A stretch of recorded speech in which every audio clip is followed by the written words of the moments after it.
கொடைக்கானலோட செமையான அழகுக்கும் நம்ம சோழ நிலாவோட அழகும் கூட சேர்ந்து இருக்கிறது. ஐயனார் துணை சீரியலு ரொம்ப அழகாக போயிட்டுருக்கு. அப்போது திடீர்னு அங்கே எல்லாருமே ஃபோட்டோ எடுத்துகிட்டு ஒன்றொன்னையும் ரசித்து பார்த்துட்ருக்கிறப்போ ஒரு பள்ளத்துக்கு பக்கமாக போய் நிலாச்சோழன் ஃபோட்டோ எடுத்துகிட்ருக்காங்க. ஆல்ரெடி சேரனுக்கு அங்கே பயமாக இருந்ததுனால பாண்டியும் பல்லவனும் கூட்டிகிட்டு வந்துட்டாங்க.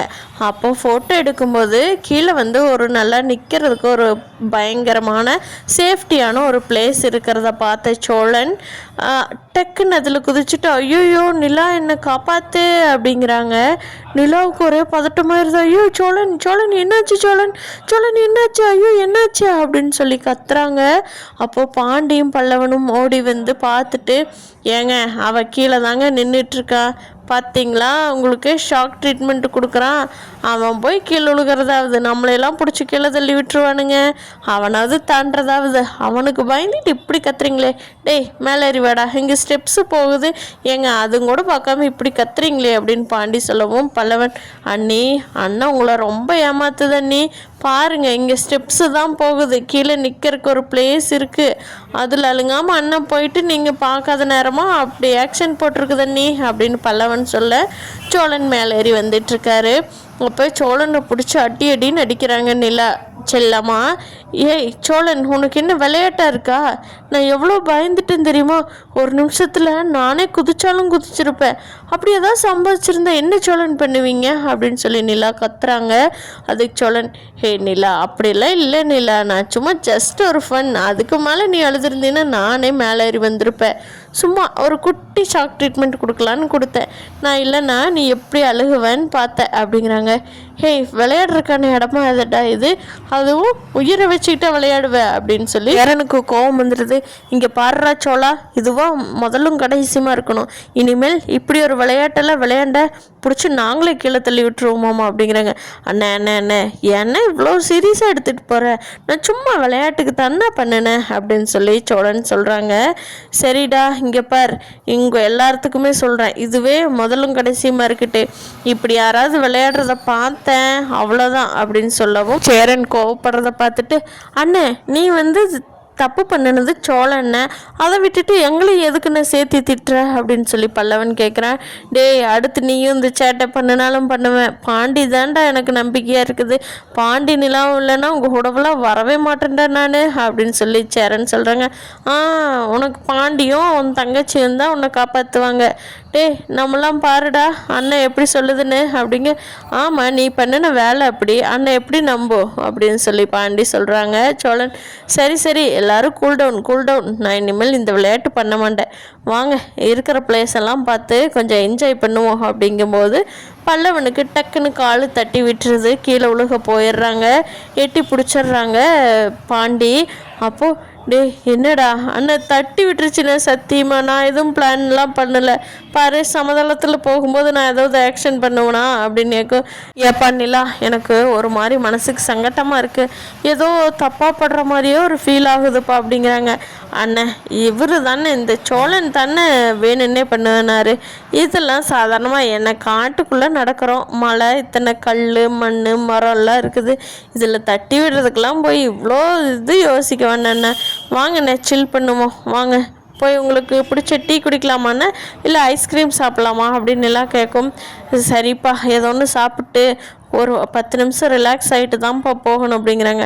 அண்ணே வாங்கண்ணே அதெல்லாம் ஒன்றும் பிரச்சனை இல்லை அப்படின்னு எல்லாம் சொல்லவும் பாண்டி பல்லவன் சோழன் எல்லாருமே அண்ணன் தைரியமாக வாண்ணே, என்னென்ன மூத்தவன் நீ எங்களை கூட்டிகிட்டு வருவேன்னு பார்த்தா நாங்கள் தான் உங்களை கூட்டிகிட்டு வரணும் போல், என்னென்ன நெய்யே அப்படின்னு சொல்லிக்கிட்டு சேரனை கைத்தாங்களா பிடிச்சே கூட்டிகிட்டு வர்றாங்க.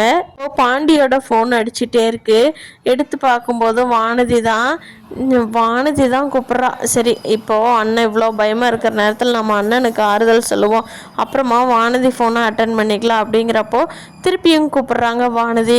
ஐயோ ஏதாவது முக்கியமாக கடை விஷயமாக கூப்பிடுவாளோ, திருப்பி ஒரு டைம் கூப்பிடும் போதே நம்ம அட்டன் பண்ணிடணும், என்ன ஏதுன்னு கேட்டுக்கலாம் அப்படின்னு சொல்லிட்டு அண்ணா ஒரு நிமிஷம் அப்படின்னு சொல்லிட்டு பாண்டி ஃபோன் பேச போயிடுறாங்க.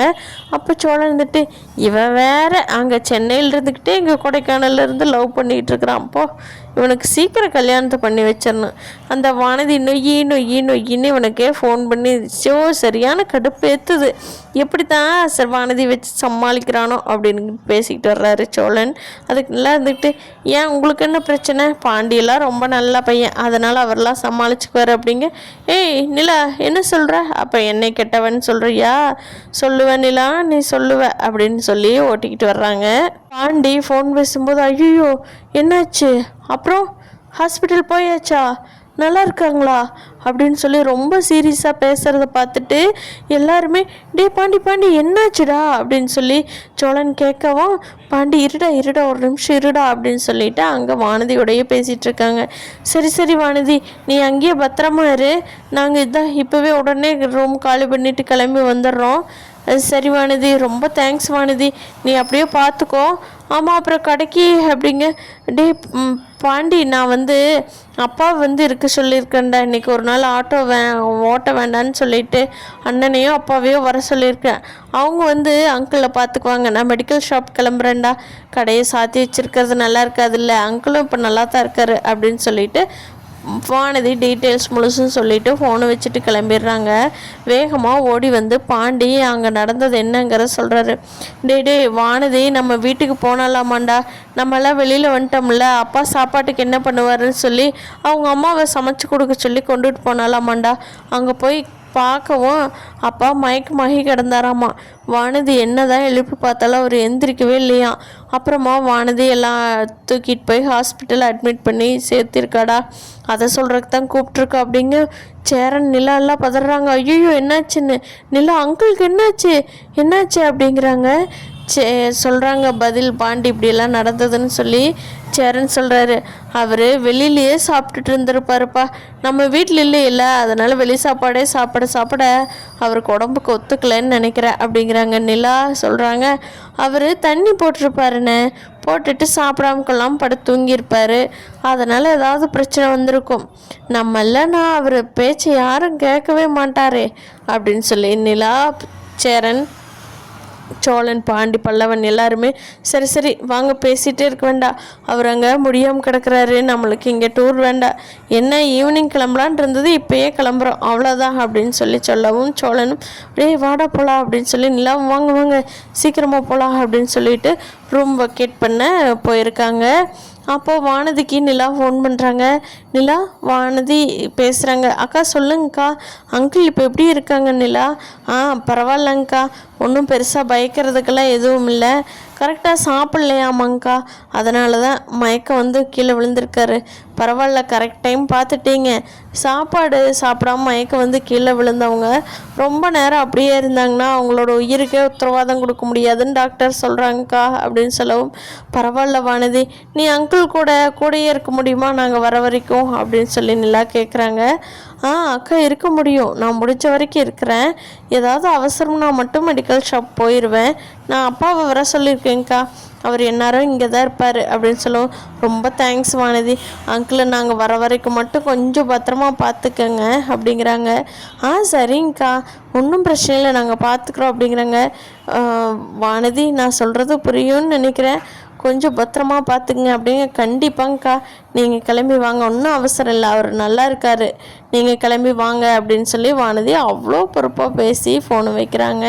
இப்படி தான் ஐயனார் துணை போக போகுதுன்னு நான் நினைக்கிறேன். ஃப்ரெண்ட்ஸ், நீங்கள் என்ன நினைக்கிறீங்க? இன்னைக்கு இல்லை கமெண்ட் பண்ணுங்கள். தேங்க்யூ.